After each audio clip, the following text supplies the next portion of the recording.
Okay, welcome Leo Zagami to the Biodigital Convergence Transhumanist Report. What an honor to have you on the show, man. I've been following you on social media, and wow, some of the things you've been discussing are really important for where the battle's going today. And I really appreciate the work that you're doing in your battle against the dark forces that we're facing today. So thank you for coming on to the show. Really appreciate your time, man. I know you're a really busy man, and I have utmost respect for the work you're doing, to say the least. So again, welcome to the show. Well, First, thank you for having me on, Tom. Thank you for having me on, yeah, and yeah, no, of it's course. a Thank you. pleasure.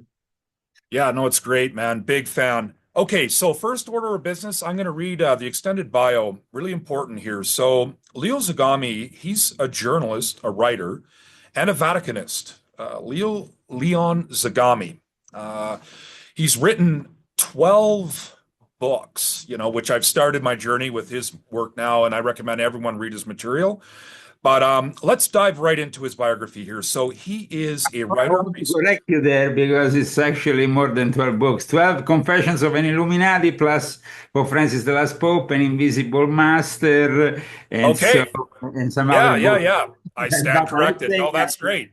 the Yeah. 12 the 12th installment, the Confessions of an Illuminati, volume 12, is the last of this series. Okay.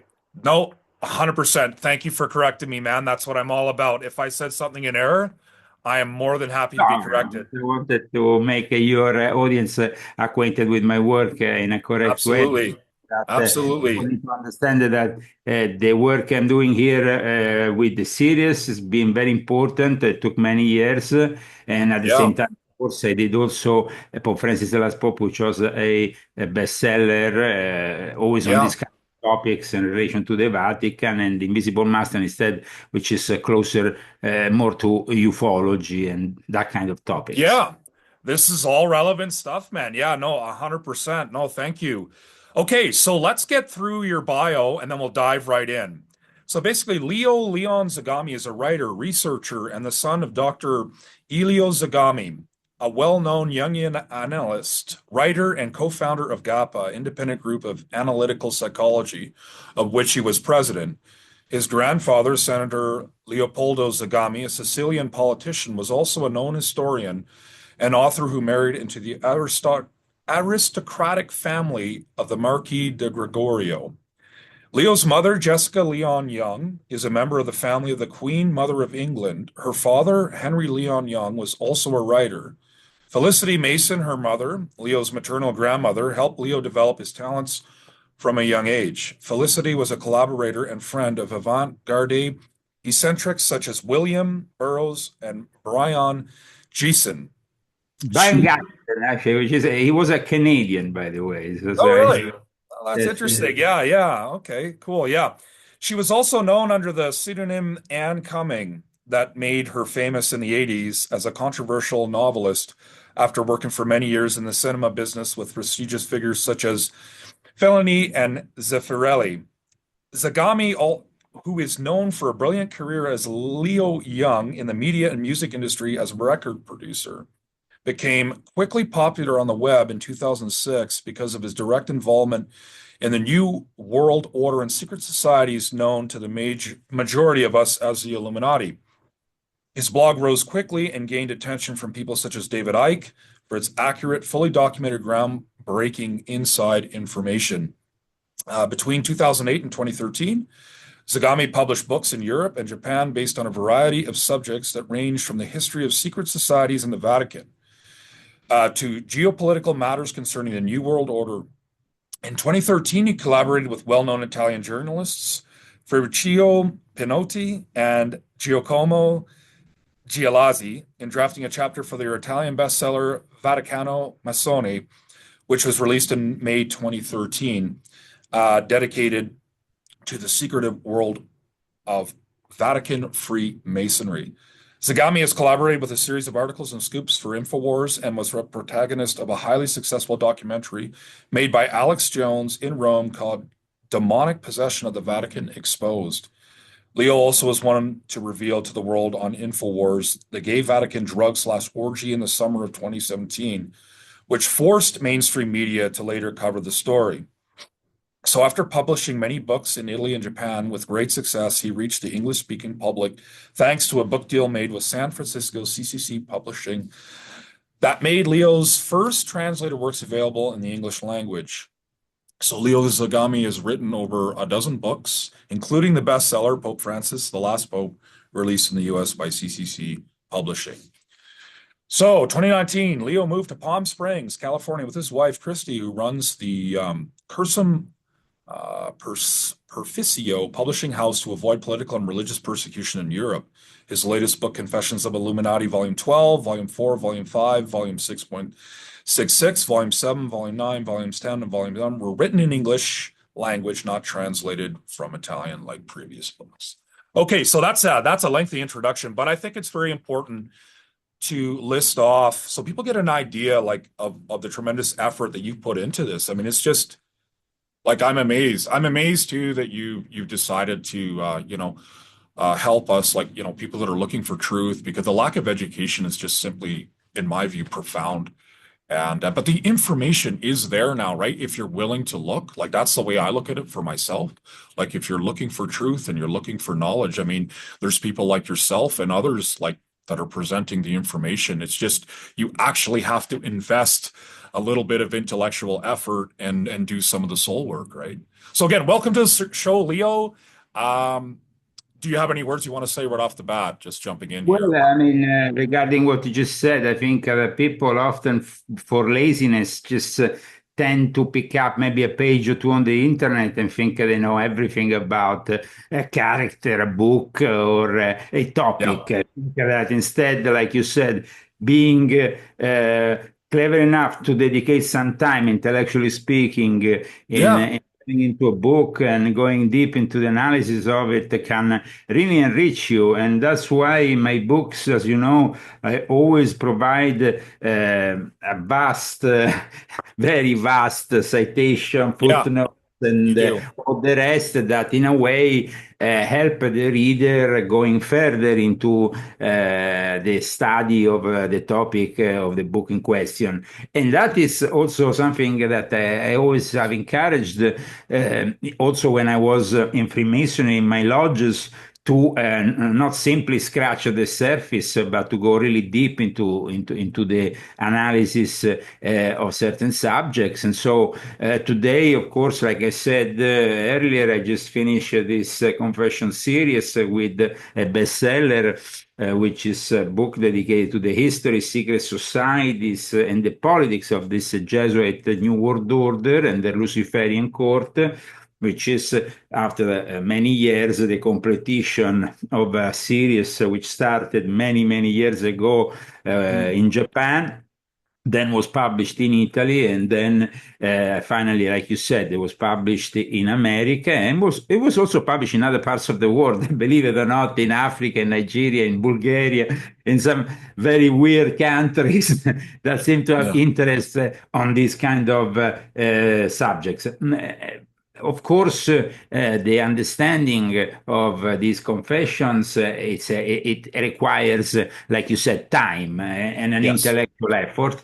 But I can tell you that there will be plenty of gratification from it. And you can start from volume 12, going back down, Yeah. because Volume 12, it's a book in itself that can be read in itself without reading anything else. Like some of the other books, of course, once you read all of them, you might be then more acquainted with the subject, and also you will be more able to understand them in their Hmm. fullest.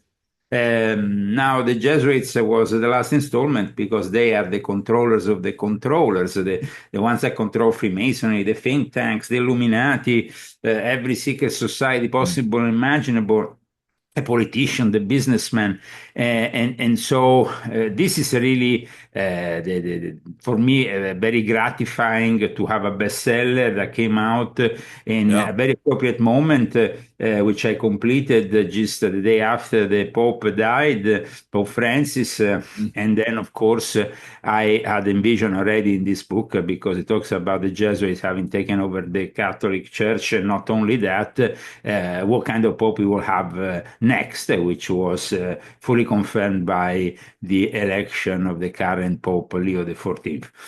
In regards to other topics of importance, I will suggest also Volume 10, which goes really deep into Islamic Freemasonry, a subject which is very rarely Hmm. discussed, and secret Yeah. society, the least. Yeah. I will also say that, of course, today everybody focuses on Israel, but very few people know the story of Israel and how the Sabbatean Frankists were behind the very foundations, taking Thank over the you. Zionist movement, Yeah. labor Zionist, hijacking immediately Theodor Herzl, which died in a mysterious way because we never really knew how he entered some kind of place center for Qs. He never came out of it. Probably they never wanted him to come out of it.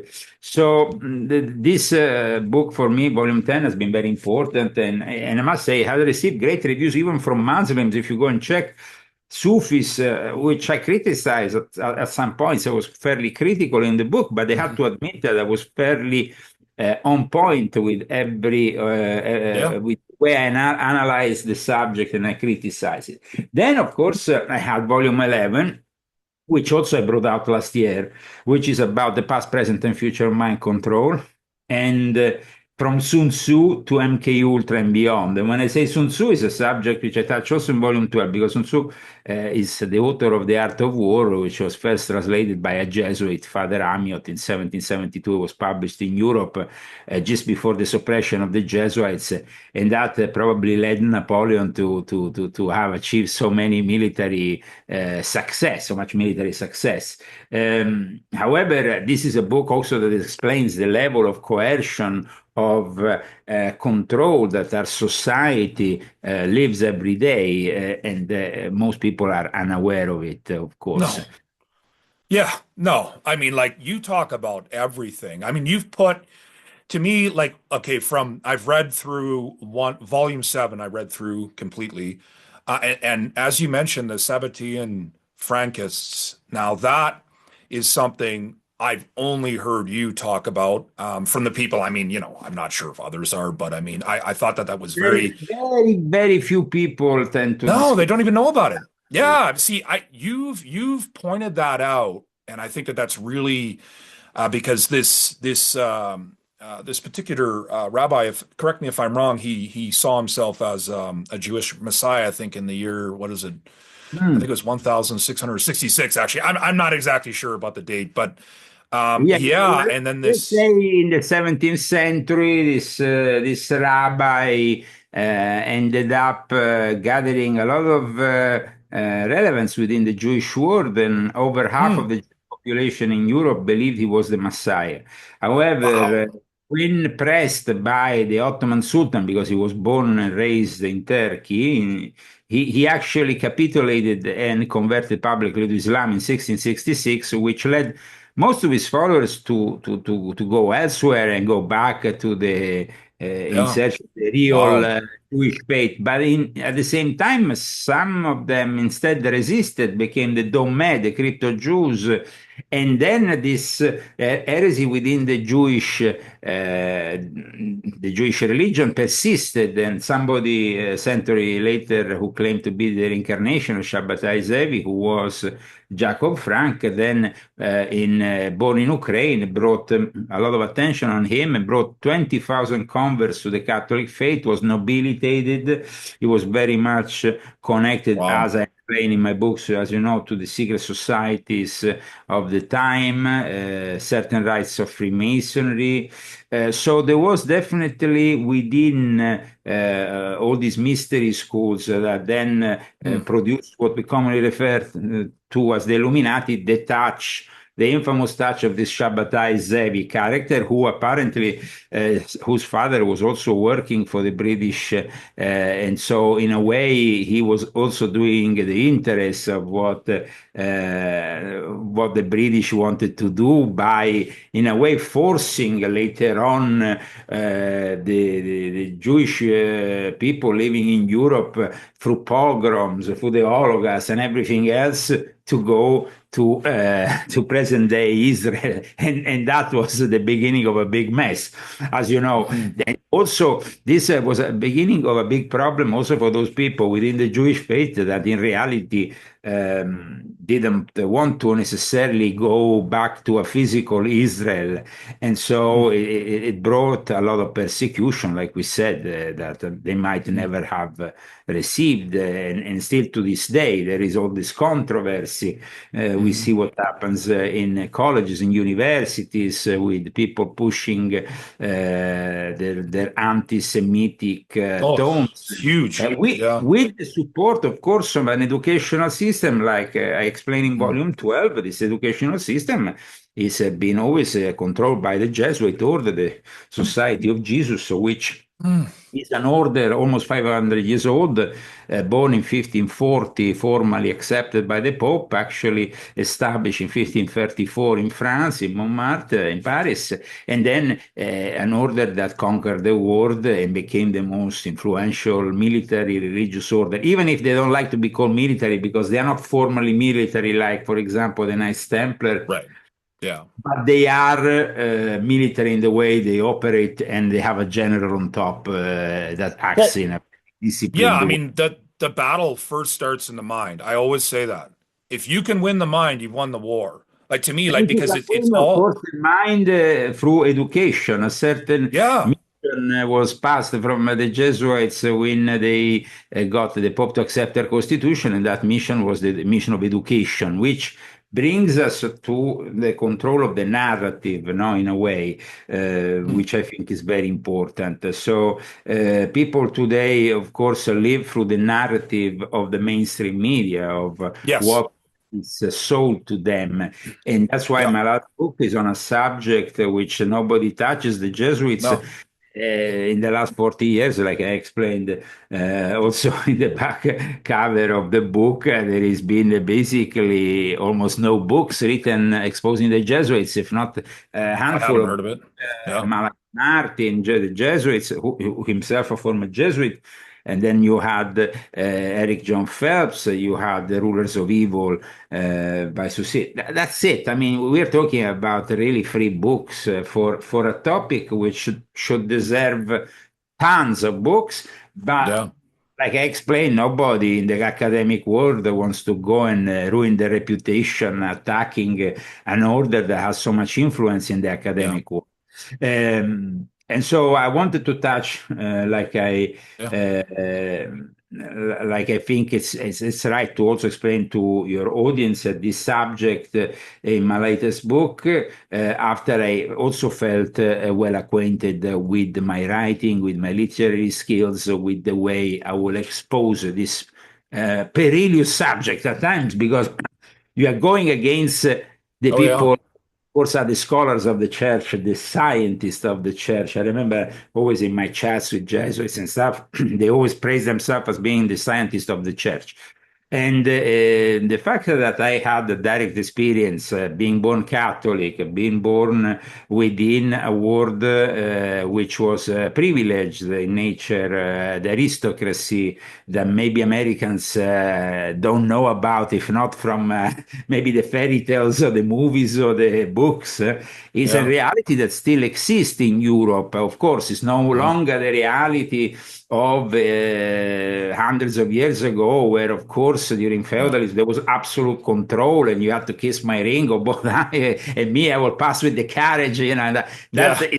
no longer the case. Yeah. However, the actual reality of a privileged lot that still carries on with the church, their whole mission, well, that is still in existence. You see, the Jesuits persecuted only those aristocrats and royals who didn't bow down to their terms, but most of them did in the end.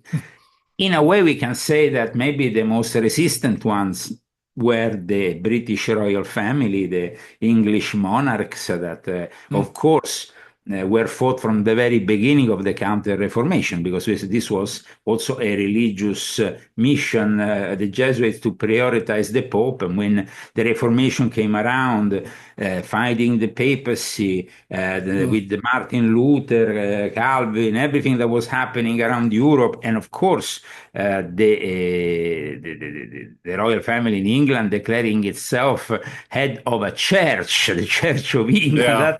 That's not going to go around too well. Yeah.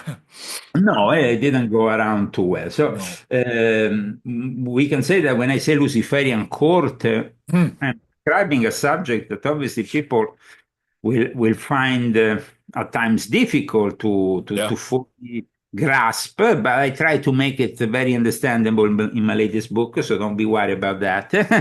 But Oh, it's in good. regards to, for example, I don't know if you have the possibility to go through my latest book or not, because then, of course, I will maybe relate this whole thing in a different way. But if you had at least the opportunity to go through the index and through my short synthesis of it, I think you already got an understanding. I see that you have the Yeah. actual Yeah. book. I don't think you have probably read the whole thing yet because Not yet. No, no, it only not came yet. out very Yeah. recent. But what was your impression? Well, I mean, okay, so yeah, I've just started reading it, but when I actually look at some of the chapters, again, your emphasis on the Jesuits, I think, is really, really important, and the fact that you use the words the Luciferian court, because I think that's exactly what this is all about. Because to me, like Satan is a temporary god of this world. I mean, words are used as interplay. It's there. Sometimes there's truth. It depends to me what spirit of force is at work within the individual. And I look at life as like the checkerboard, right? I mean, the kings of the earth. You know a little bit about all this stuff, but actually, you know a lot about this stuff. You know, I'll correct myself there. But yeah, so I've only actually read the first 10 pages, but just looking through some of the chapters here, exactly like how the Jesuits control the world today, but you use a very academic approach. That's what I like about you because, you know, that's exactly the tools because they love science, right? Which there's nothing Yeah, wrong with they also science. like to the bank people over their simplicity or alleged ignorance. So you need to actually, when you're Yeah. extending really like a challenge to a group of people who are obviously merged with intellectual capacity, because Yeah. nobody can say that the Jesuits are unintelligent, so they're not well prepared. I mean, they have universities like Georgetown, Fordham, they prepare the elite that runs this country. I mean, you can't be an idiot to do that. No, that's So right. my academic approach wants to be the approach that they themselves will find difficult to debunk. And in Yeah. fact, this book is currently a bestseller with 5 star, and Hmm. it doesn't have anybody still saying, "Oh, Leo, you got wrong this or you got wrong that," because I went through a very thorough examination of all the subjects. Now, there Yeah. has been a lot of through the centuries before now. I told in the last 40 years, no books almost have been written on the subject. But for example, if we go back 100 years, 150, 200 years, and even 300 or 400 years since the very inception, the very creation of this Jesuit order, there were a bunch of conspiracy theories and even books that were written because at the time it was like they were not controlling the whole narrative yet. They had opposition, especially from Protestant countries, and Yeah. so publications will surface of people who didn't trust the church, of course. So the earliest known Jesuit conspiracy theory, believe it or not, comes from an Augustinian friar, and now the current pope is actually an Augustinian, but also Yeah, I heard Martin that. Luther was an Augustinian. So this first Augustinian friar was George Brown, who publicly denounced Loyola's order only 11 years after its foundation in 1551, calling them worse than Jews. So already there, of course, we see that within the Catholic Church has always been an anti-Semitic element of Yeah. sort, no? Because they blamed, of course, Yeah. the crucifixion of Jesus on the Jews and the persecution of Jesus on the Jews. But in reality, since the Jesuits have indeed been involved in conspiracy for real, not just as a Hmm. hypothesis, they have been involved in wars, revolutions, massacres. So there is actually real stuff. You don't need to go and speculate when you have the real thing. So that's Mhm. why, the Jesuits, of course, have been accused of many things. But at the moment, the Jesuits are directly involved, for example, in the Ukrainian-Russian conflict, which is also a religious conflict because it has to do with the Russian Orthodox Church and their control over what used to be the Orthodoxy in Ukraine, while instead the Vatican has always tried to push their own Mhm. form of Eastern Catholicism, similar to the Orthodoxy, but depending from Rome towards those populations. Even the Jesuits have themselves, when they were suppressed, been accepted by the emperors within certain territory, the emperors of Russia, and they had made a deal with the Orthodox to. It was paradoxical because at that point they were actually being kicked out of the Vatican, and opportunistically they were preserved instead by the Orthodox Church, which is probably if they knew what the Jesuits would have done in the centuries after, they would have never done that.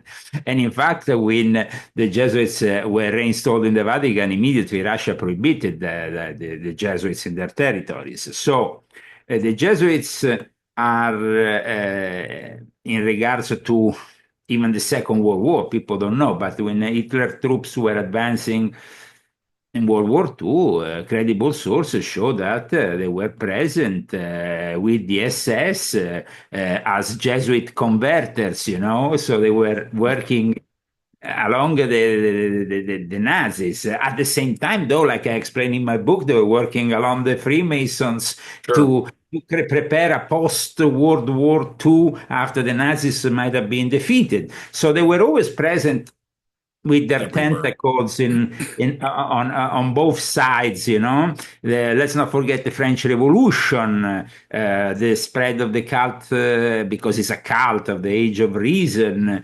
Um, we can say that in the almost 500 years of existence of this order, we have also conspiracy theories that have been proven a little bit far-fetched regarding the Jesuits, but maybe they have some points of contact. I mean, they are blamed also for the killing of Abraham Lincoln, John F. Kennedy. There is theories worthy of the X-Files that involve them even with the crash of Roswell. I'm not saying that everything is, though, credible.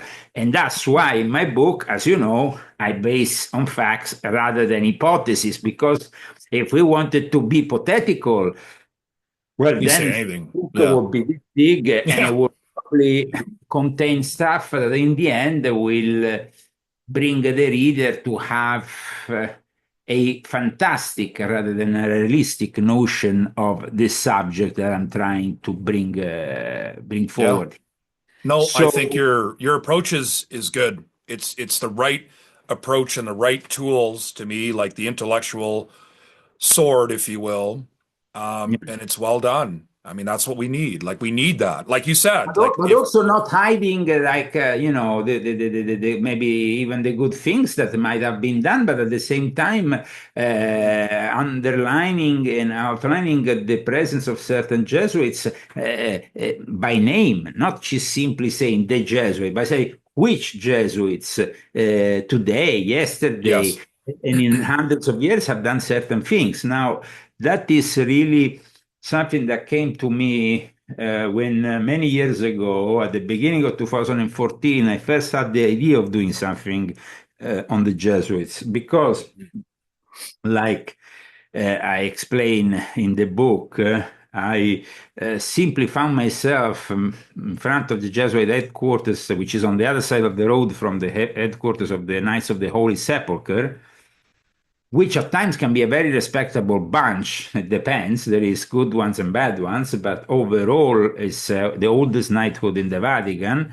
And so they have a restaurant, a bar there, which I often went to. And I was coming out of it and I encountered this nun in front of the Jesuit headquarters. I was handing out leaflets and stuff with and she was basically then I discovered the secretary of the Jesuit general of the Black Pope, and then I was reached also in that occasion by a Dominican to which I promised when he said, Leo, if you ever write a book on the subject of the Jesuits, just make sure you write the truth. And so, to my knowledge, what I have relayed here is the truth, and that's why I made such a fuss in getting really nitpicking every single information and trying to double, Yeah. triple, quadruple check every source to make sure that there is also difficulty in the part of the enemy, which is in this case the Jesuits, in saying, oh, Leo has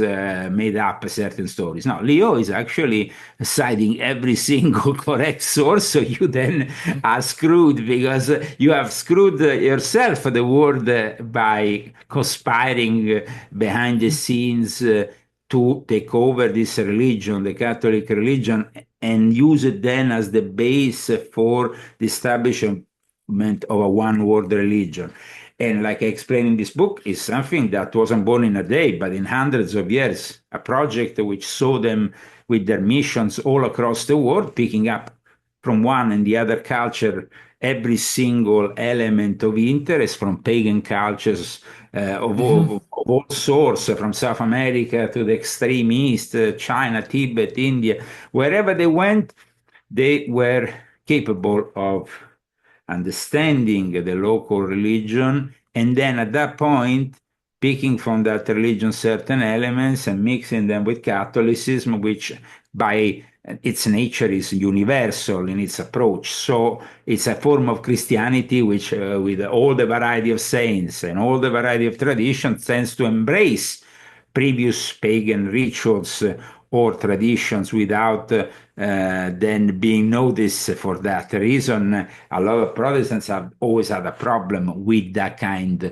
but they have to also understand that Christianity in itself was established in the Roman Empire in a Yeah. place of where there were pagan faiths of all kind that eventually, because of the establishment of the Christian religion, had to be absorbed by to make the religion of the empire the Christian religion. They had to, of course, go and absorb the previous religions. They couldn't just eliminate them. And so they always had this persistent pagan obsession, which the Jesuits have covered up, but it resurfaces from time to time. And at the beginning, it's from the very vision of 1522 of Montserrat, of the founder Ignacio Loyola, who was himself an alumbrados, an Illuminati, with an understanding of Islamic mysticism, Gnosticism, of Kabbalah, that then understood the Holy Mary as something deeper, as a concept that is the concept of Isis, of the Mother Goddess, rather than simply a Christian concept. So Christianity in itself is very rarely practiced in its purity. And the Jesuits have definitely had no problem in imposing their very ambiguous and syncretist way of doing things. Now, the Jesuits were like from the very beginning, when they started this order, they entice promising young men to enter it, a lot of them from the elite.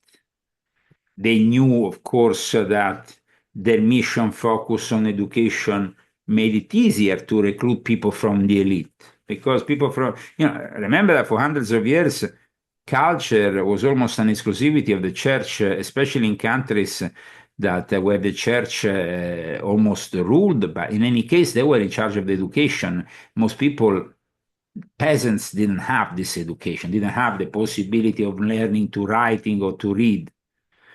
And so the actual, they encouraged the promising young men from the elite to enter the order, to give them their estates, of course, which was also important for their mission. They will somehow also try to always convince rich widows because rich widows will give them, of course, estate, money, Hmm. and they were often dissuaded from remarrying because, they said, oh, leave us, after we will make sure that you have your way to heaven, or even the promise of making certain people who had great riches saints in the future, or at least beati, which is the first level before sainthood. So, I mean, imagine that. But this is not something that is no longer practiced. I myself had a direct experience. Once I was in a dinner with people from the Vatican intelligence, members of the Opus Dei, Jesuits and stuff, where they were opening, talking about, we can make your aunt a saint now that she has left us. If you give us your palace there, this and that, we will make sure that she has a way, and all that. And I was like shocked to Yeah. see the insidious and criminal element of offering something like that, which is, of course, an act of simony, an act of selling Yeah. sell out in some ways, selling out the religion. So, I mean, people don't know. I mean, simony is a form of sins that refers to the act of buying or selling spiritual gifts, offices, or sacraments within the church. Now, imagine that is something that very few people know is still going on to this day, Mm. unfortunately. But not only the Catholic Church, to be honest, at the fall of the Soviet Union, when the Orthodox Church reestablished in Russia, I remember I was there. I worked in Russia many years, on and off, and I visited Russia a total of over probably 20 times, worked for the Ministry of Culture, and from the middle of the 90s. So I saw the reawakening of the Orthodox Church and the line of sinners, mafiosi, crooks that just paid their way into the Mm. church. Yeah. They gave literally throwing money into the church, knowing that, of course, they have committed terrible acts. And Yeah. so they wanted to buy that, and that is an act of simony. So it's a grave sin; it's forbidden, Mm. but unfortunately, it goes on in the world. It's not Mm. a novelty. In any case, the way the Jesuits worked out and established their order and this elevation to sanctify maybe people, recently deceased individuals, that they received then a donation of a certain estate, a large sum of money, an inheritance. It's a reality. And when the criticism on the Jesuits started already at the time of the fifth superior general of the Society of Jesus, Claudio Acquaviva, who died in 1615. So we're talking about the very early stages of the order, was founded in 1540. So, he was born in 1543, so three years after the foundation, after the acceptance by the Vatican. Already back then, we started to see the appearance of conspiracy theories against the Jesuits, which had a fundament in reality. And one of the first books that appeared on the subject, which I, of course, mention in my book, is Monita Segreta by a Polish former Jesuit expelled for disciplinary issues in 1613. And Monita Segreta already is kind of exposing, in a controversial way, what the Jesuits are doing. Then there was another work that followed called Monarchia Solisorum, and that was highly critical also of the Jesuit order. And it was ascribed to a guy called Melchior Icofer, but in reality, it seems like the author was a Jesuit, Italian Jesuit, Giulio Clemente Scotti, born in Piacenza, Italy, who, because of his privileged position, was never exposed. Because if they, at the time, you were Mm. living in a Catholic country and you were exposing the Jesuits, of course, you were liable and you were probably be murdered or arrested and sentenced Yeah. by the Inquisition. So they had taken over also the Inquisitions from the Dominicans. and that was an extreme power. We know that Melchior Icofer was involved, for example, in the trial of Galileo Galilei, the famous trial based about the flat Earth or not the flat Earth. I mean, the Jesuits Oh were yeah. involved Yeah.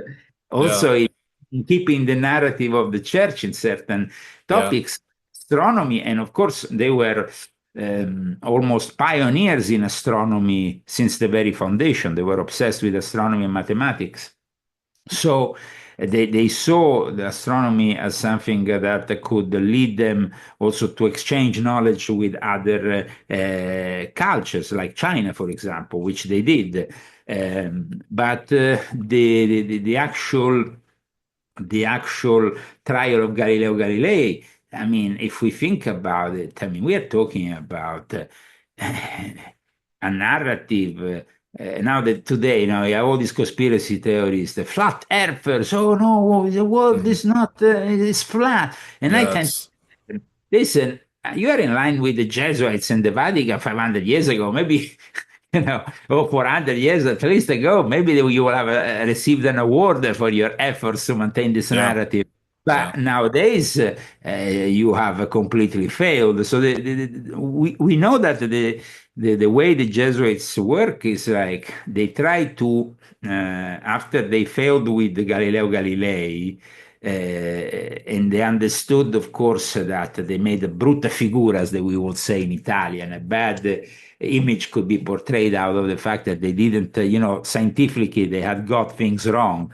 And from that moment onwards, they wanted to always be at the tip of the spear of the scientific research. They no longer wanted to be the ones that, were only portraying the Catholic beliefs at all cost. And that led them to actually become very much the scientists of the church and of putting science in front of Interesting. religion at times even.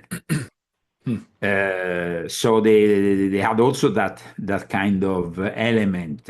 The Jesuits are to this day involved in politics. The Democratic Party here in America is we can say almost like a political branch of it. There is countries that are completely brainwashed by the Jesuits or their think tanks, like the one you reside in, Oh yeah. Canada. I mean, yeah, like, it's very sad what's happened here. To be honest, I I mean, don't even especially after what the Catholic Church did in Canada, and we know that, I mean, what they did was monstrous, to incredible Yeah. Yeah. crime and of pain that was brought into the indigenous populations of Canada and stuff. I think that, I mean, they should, I mean, the fact that they simply get away with a sorry from a pope or something, I mean, it's not enough, I think, Hmm. Yeah. Uh, Yeah, this Canada's become something that I don't even in my lifetime, it's changed so much, especially under Trudeau's leadership. I mean, he made that announcement about 10 years ago how there's no mainstream, no core identity, and he called it the first post-national state. And I'll remember those words for the rest of my life because that is exactly the mentality, like you mentioned, about kind of like a world one religion, a world one world government. These things are coming, right? And once in a while, you hear Now, leaders speak of think them. about it, no? I mean, when you're talking about Trudeau, no? The Yeah, father attended a Jesuit French language college, Jean Brefeu, prestigious secondary school known for educating the elite in the Francophone families in Quebec. there So, we go. I Yeah, mean, you're talking about a family that has a history of being what I define as fifth class Jesuit agents. yeah, And what are the fifth class Jesuit agents? Um, they are basically those people who might have gone to Jesuit colleges, universities, high school, but also elementary. All the educational system of the Jesuits, in a way, it's built to create what we call in Latin a forma mentis. So and that forma mentis implies that once you are in those, and I myself studied with the Jesuits, so I know what I'm talking about, as I yeah. explain also in the latest book. once you are in that kind of educational system and you're studying with them, most of the time you end up working with them or becoming one of them. And if you don't become necessarily a priest and don't engage in going into a seminary or become a coadjutor with the Jesuits, which is also a way of becoming a Jesuit without becoming a priest, you can still become a fifth class agent, which means that even if you are not a Catholic, you can still serve the Jesuit order directly and the Jesuit general, like Nancy Pelosi or many other politicians, just to give you an example. They serve directly the Jesuit general. They don't necessarily, join a non-order. I mean, Nancy Pelosi has never Yeah. taken formal vows, but she is then paid back with of course, the power that is given to people like her. There is a Machiavellian nature of the Jesuits, which I explain in my book, Yeah. that will never change. And there is this Machiavellian nature. It's the one that probably has fueled most than anything else the conspiracy theories around the Jesuits. And like I said, not all of them are true, but the ones that are true are Yeah. enough to make us understand that they control the whole Yep. Western world, and not only the Western world, unfortunately. It's not just because of their missionary nature, because of the fact they have been able to establish themselves in several continents, they have been able to really bring back to Rome that power that was lost at the fall of the Roman Empire. So, yes, they represent almost a covert mission of what Rome is. So Rome is no longer the caput mundi of the Roman Empire, but Yeah. is at the same time the caput mundi of a covert empire made of secret societies, think tanks, educational establishments, and so on. So when, for example, Rabbi Marvin Altelman, the late Rabbi Marvin Altelman talked about the true hundreds of Hitler.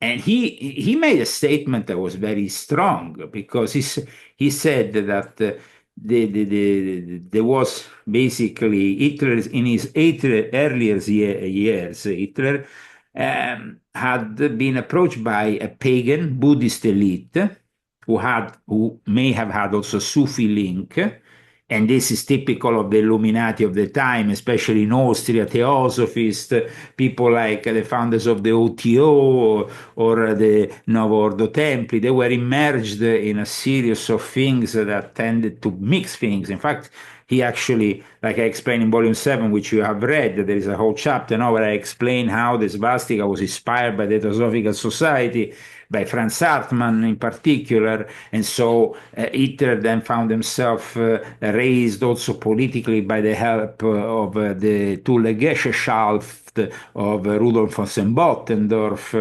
But the true hundreds of Hitler for Antelman were the Jesuits, because apparently this elite, pagan Buddhist elite, was linked with the Jesuits, who profiteered also from the slave trade, which has been popularized in historically well-documented fiction work like Shogun, and accordingly, both personal and money were given to Hitler by this specific group. Now, this is what, of course, a rabbi like Antelman said, but having also a number of historians and people giving their own explanation over the Jesuit hostility towards Jews and Judaism, even throughout World War II, which saw the terrible Holocaust. Why is that? We find that initially, actually, the very secretary of Ignacio Loyola was a Jew. Many of the founding fathers, if you want to call them with this term, which is not appropriate, but for the Jesuit order, not the 1776, let's not mix things up. But let's say the people who established this Company of Jesus, the Society of Jesus, many of them were Jews. Then what Mm. happened, and were conversos, some of them, they can be called conversos. Some of them might, other people will call them, I don't know, Maranos or whatever, but in particular, probably they call them conversos because what happened is that in the Iberic Peninsula, there was a force by the Catholic Church to convert, even forcefully, Jews, Muslims, eradicate in any way the Muslim Mhm. presence that was left in the Iberic Peninsula, the Moorish presence, and then, of course, cleaning it up. And that's where the infamous Spanish Inquisition came into, no? And in fact, the Mm. Jesuits initially, when Ignacio Loyola himself started his whole, mission, he was arrested by the Inquisition because he was himself suspected of being involved with these alumbrados who tended to mix all this secret knowledge from all the various um, religions and cultures that were present in Spain. Spain had become a filter for that secret knowledge that will then come back into Europe through the Renaissance and will the whole of the Hermetica, no, and the whole of alchemy comes through the translation of Arab texts from the Middle Mhm. East were I've heard that, preserved, and yeah. then of course even in the Rosicrucian manifestos we have a mention through Christian Rosenkreuz and his allegorical legendary journey that goes back from Spain and then back into. So it's Mhm. almost like in that allegory they are describing how knowledge is going through, passing through different cultures and then Yeah. reemerge. And Like so, the Book of M. I think of the Book of M. It was yes. mentioned, right? I'm sure you know. I mean, that's a mysterious book for sure, right? I mean, I don't know. Yeah, no, carry on, carry on. I don't want to No, no, no. interrupt you too. I mean, as we don't have much time, I can just say No, that there is definitely people who have criticized the Jesuits and people who have hold them in high esteem. Now, John Adams was the second president of the United States of America, so he seems to be an appropriate figure to cite at the moment. And sure. he said that my history of the Jesuits is not eloquently written, but is supported, he said, by unquestionable authorities. And is very particular, and he defined it as very horrible in nature. So he said that when the Jesuits were restored, because there was a moment they were suppressed even by the Vatican in 1773, and then they were restored in 1814, he saw it as a step towards darkness, cruelty, despotism. And this was the second president of the United States who was actually saying this. So it's quite incredible. That he went as far as saying, I do not like the appearance of the Jesuits. This body of man deserves eternal damnation on earth and in hell. I mean, it was pretty heavy what he was saying. Yeah, You know? yeah, So people like John Adams reflect the people who saw the danger, who were clever enough to question yeah. what was happening and warn their peers that something dangerous could happen now they were reestablished. Then you had people like Marquis Lafayette, who was also general of the American Continental Army under Washington during the American Revolution. He also uh, said that the Roman Catholic Jesuit priests were dangerous enemies to civil and religious liberty. He described them like that. Even if, as you know, and if when you're gonna read this book, you're gonna Hmm. see a family like the Carrolls had a lot to do with the very establishment of the United States of America, and even the Capitol Hill here in Washington D.C. was donated by a family that was immersed in Jesuitry and had the first bishop here in America from their family, and then two founding fathers from the Carroll family. So, I mean, we have people who saw the dangers, other who, of course, stayed silent. Yeah. Then we have one pope who was Pope Clement the 14th, who basically in 1774, the year after the Jesuits had been kicked out of the Vatican, he said, I know that my life is in danger and that basically they will poison me. And he was the one who had abolished the Jesuit order. So imagine what kind of danger he was facing Yeah, from these people. for sure. Um, so within the world of secret societies, of course, so then a lot is said about Freemasonry. But in my book, I explain how Freemasonry is practically controlled at certain levels by the Jesuits, and they have been for a long time, as well as other secret societies of the Illuminati milieu. The very nature of the Order of the Illuminati of Van Vesha, and it's not the only Illuminati order, because if you studied my confessions, you know that I described as Illuminati a number of secret societies and of Yeah, mysteries. It's based on the constitution of the Jesuits. And so he himself envisioned himself like a general of the Jesuits, Adam Weishaupt, which is very important, I think. Uh, yeah, they are a military organization. Napoleon Bonaparte himself said that because Jesuitism, he said Napoleon was the most absolute of despotism.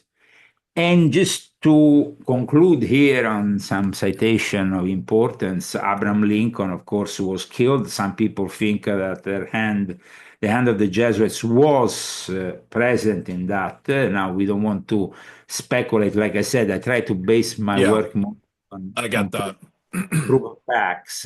But he Yeah, himself actually denounced the Jesuits, saying there was a sinister influence in the American Civil War of the Jesuits. So imagine what could have happened after Lincoln, after the Civil War, what kind of hate the Jesuits might have and what interest. And so, yes, maybe formally there is another hand that executes the murder, and we will never know the truth.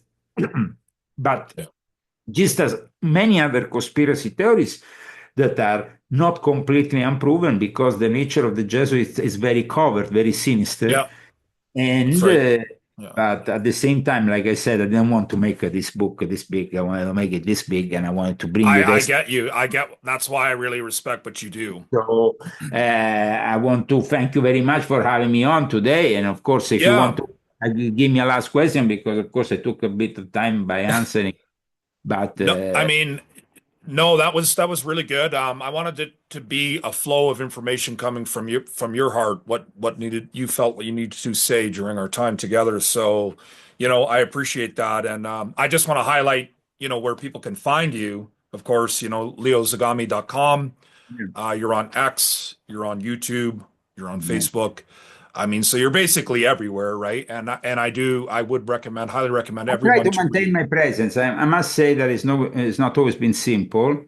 The censorship, when you touch arguments like the Jesuits, from the very beginning of my work on the internet, has always been present. Okay. I understood actually that writing books was probably easier than relay information on the internet after my first 3 years of activity exposing the Jesuit-led New World Order led to persecution, accusation of espionage, all kinds of things. It's not like Leo, they say, some people say if Leo Zagami was stating the truth, he would be already dead. But, they took my only son. They locked me up at one point in an island and dragged me up in front of the Vatican. Another time, they locked me up for espionage. Another time, it was a Tavistock Institute that tried to ruin my life on behalf of the Vatican. I mean, this is Mhm. all, of course, verified with the credible testimony. I just don't open my mouth if I don't have the evidence to prove what I'm saying, because it's That's not in my that's how it need. should be, man. That's how it Uh, should be. Yeah. and so, like I stated many times, there's no need for me to speculate or fantasize. The reality is better than the fiction. Okay. Well, thanks very much. This is Thank you. Leon Zagami. Yeah, thanks for your time. Hopefully we can do this again and I'll have a little bit more reading done so that I Yes, can I engage. would like you to, as I know you are a very attentive and a very critical thinker. Yeah. I think that you should go through the whole book, volume 12, and then come back to me, and then maybe you can ask me specific questions Sure. in Yeah, regards to that's challenge accepted. Yeah, and then we can go live too. I'll figure out my yes. technical difficulties here, and No worries, Tom. You yeah, did a good job. I wish you all the best for the rest of the day, and of course, enjoy the reading. It's of course. Yeah, thank you. gonna Yeah, be. appreciate your work, man. Yeah, so Leon Zagami, thank you very much for your time. Take care, Tom. All the Yeah, best. God bless yeah, you. you too. Bye now.